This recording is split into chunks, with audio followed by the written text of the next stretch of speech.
Et on reste sur cette thématique économie, routes dégradées, localités pas toujours bien alimentées en électricité, des villes qui grandissent plus vite que les infrastructures. Est-ce en Afrique la réalité ou est-ce un peu exagéré? Ce qui est sûr, c'est que l'Afrique a besoin d'investissements massifs et de modèles qui fonctionnent vraiment. Et pour parler de ces enjeux, nous accueillons Thierry Déo. Bonsoir et bienvenue. Bonsoir.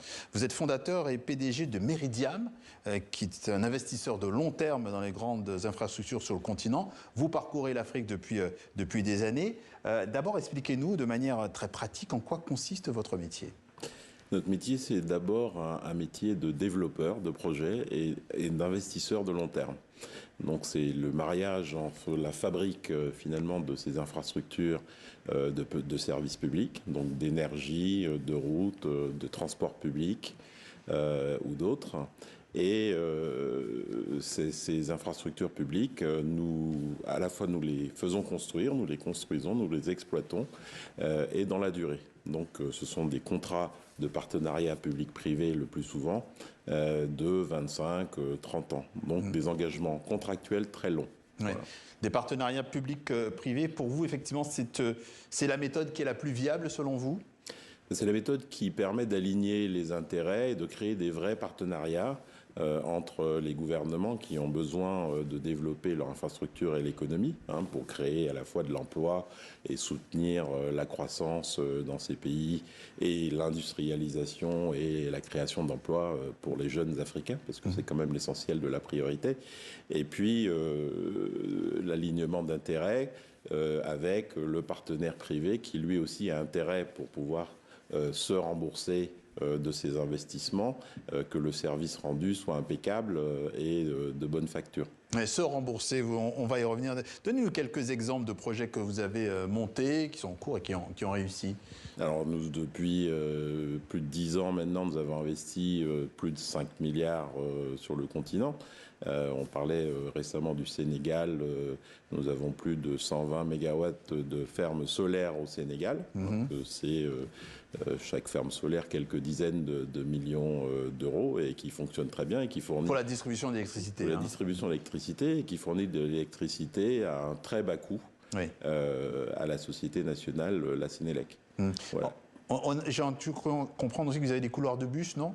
Alors, au Sénégal, on a aussi développé le premier bus rapide à voie réservée électrique sur le continent, qui est un succès pour les Dakarois, qui aujourd'hui sont plus de 60 000 par jour à utiliser ce bus et qui leur permet dans une ville avec une congestion très importante de se rendre à leur travail en à peu près 2 fois moins de temps, sinon 3 qu'avant.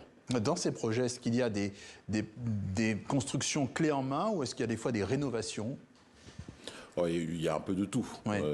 Alors souvent, il y a besoin du neuf, parce qu'il y a un manque de capacité de production électrique et les infrastructures routières, faut les rénover, mais souvent faut en construire de nouvelles.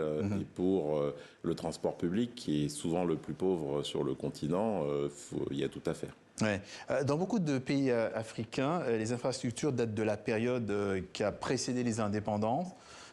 Comment l'expliquer? Est-ce que c'est un manque de financement, des problèmes de gouvernance? Alors les choses ont quand même un peu évolué depuis. il y a eu des investissements, mais ces investissements sont quand même massifs pour des budgets d'État qui sont quand même limités.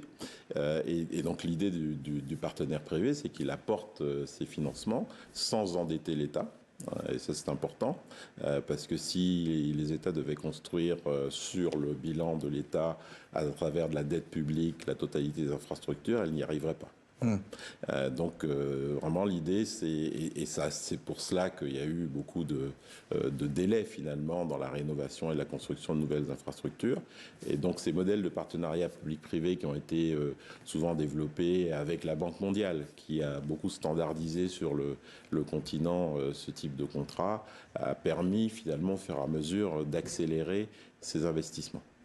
Outre l'aspect financier, est-ce que vous êtes aussi dans le conseil, sur un peu le guidage ?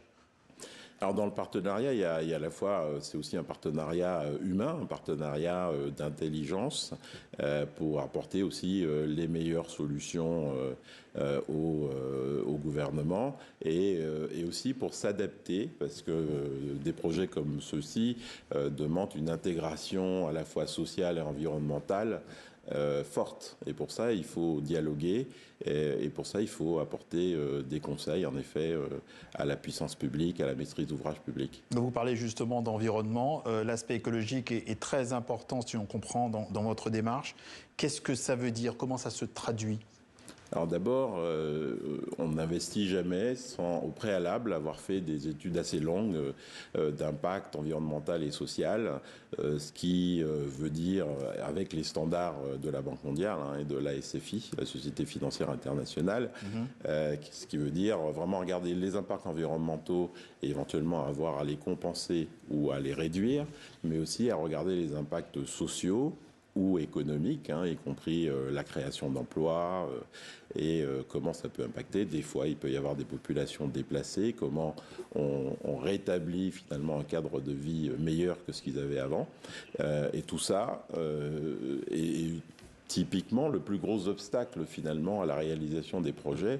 Mais nous choisissons toujours de faire ces études en amont, ce qui permet d'entrer en dialogue avec les populations, avec le gouvernement pour pouvoir réaliser au mieux la construction. Alors nous, on interroge souvent aussi la population et beaucoup de jeunes. Alors, il y a souvent un certain décalage. Beaucoup de personnes nous disent finalement qu'elles se plaignent du manque d'infrastructures. Vous, qu'est-ce que vous répondez à cela? Comment vous voyez les choses de votre côté? Alors, non, c'est sûr qu'il y a un manque. On peut pas le nier. Je pense que beaucoup de gouvernements qui ont des vraies politiques, et ils sont nombreux sur le continent, de développement, commencent par les infrastructures parce que c'est essentiel pour soutenir la croissance d'une économie, qu'on ait une production agricole, qu'on ne puisse pas faire arriver à la ville en bon état ou exporter convenablement, c'est impossible. Même quand on a de la production minière, il faut la sortir du pays. Elle est souvent pas forcément au bord de l'eau. Et il faut des ports, il faut du rail. Et tout ça, oui, cela manque. Mais ceci dit, ces investissements sont des investissements qui prennent du temps. Oui, c'est sur le temps long, vous l'avez dit. Voilà. Très bien. Merci. Merci Thierry Déaut. On rappelle que vous êtes fondateur et PDG de Meridiam, investisseur de long terme dans les grandes infrastructures sur le continent. Merci d'être passé par le journal de TV5 Monde.